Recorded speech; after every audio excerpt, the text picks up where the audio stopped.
তো আমাদের একটা নেমন্তন্ন এসছে, সেটা হচ্ছে আমার মানে এক মামার মেয়ের বিয়ে। তো সেখানে হচ্ছে পূজা কি পড়ে যাবে সেটাই বুঝতে পারছে না। তুমি কিন্তু সকাল থেকে রেডি হো, চুপ কর। পারবে তুমি বেরোতে?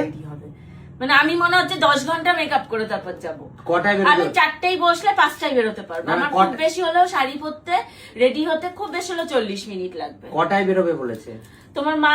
আর সব থেকে বড় কথা, তোমার মায়ের সাথে আমার আজকে ফোনে কথা হয়েছে। তোমার মা মানে আমার শাশুড়ি মা, আমার মা বলেছে যে 6:30 থেকে 7টায় বেরোবে। 7টায় অন্যায় করে ফেলেছে। মানে আমার মা, এটা আমার মা যদি বলে থাকে 6:30 7টা, সে আর বিয়ে বাড়ির ভাত পাবে না, আমি গ্যারেন্টি দিয়ে বলতে পারি। সমস্ত খাওয়া শেষ হয়ে যাবে, গিয়ে পৌঁছাবো 11:30টায়। আমার মা অন্যায় করেছে, ভুল করেছে। তুমি এটা আমাকে না জিজ্ঞেস করে কি করে এই অন্যায়টা আমার মা করতে পারলো? তুমি 5টা ধরে চলো, নাহলে কিন্তু বিয়ে বাড়ির সমস্ত খাবার শেষ হয়ে যাবে। আমার মায়ের কথা তুমি ভুলে যাও, বাবু 5টায় গাড়ি আসবে, তাহলে কিন্তু তুমি 7টায় বেরোতে পারবে। কেউ বিয়ে বাড়ি যায় না। 5টায় ধরে চললে তবে তুমি 7টায় বেরোতে পারবে।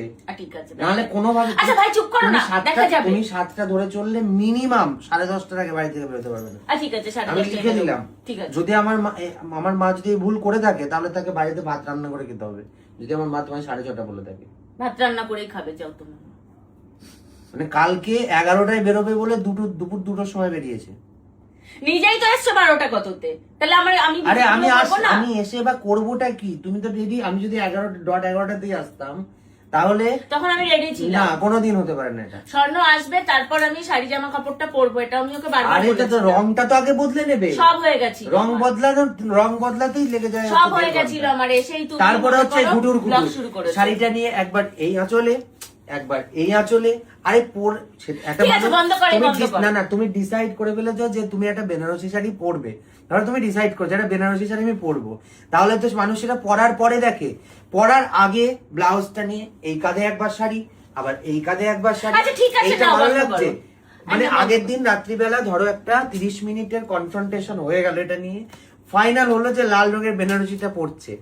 পরদিন সকালে মেকআপ করার পর যখন শাড়ি পরতে যাবে, কি করবে? ওইটা পরে বলবে এইটার থেকে মনে হয় সবুজটাতেই বকো একবার, বলে সবুজটা বের করে আনবে। আবার সেই রাত্রিবেলা যে কেসটা আপনি করে রেখে শুয়েছেন, সেইটা সকালবেলায় আবার রিপিট করাবে ওই 4 কাটা শাড়ি দিয়ে ট্রায়াল করে করে। তো এইখানে সময়টা যায় না।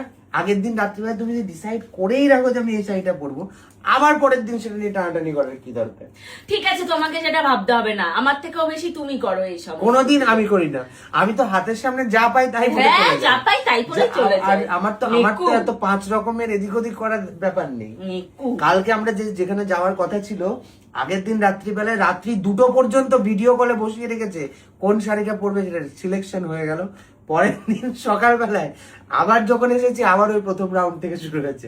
আর শুধু আমি না, আমি, তারপরে আমার পরে মা, মায়ের পরে বাবা, 3 রাউন্ড ঘুরে আসতে গিয়ে বেজে গেছে দুপুর 2টো। আমার মা যদি ভাই 7টা বলে থাকে, মা তুমি আমার জন্য ভাত রেঁধে রেখো, আমি বিয়ে বাড়ি যাবো না, অসম্ভব।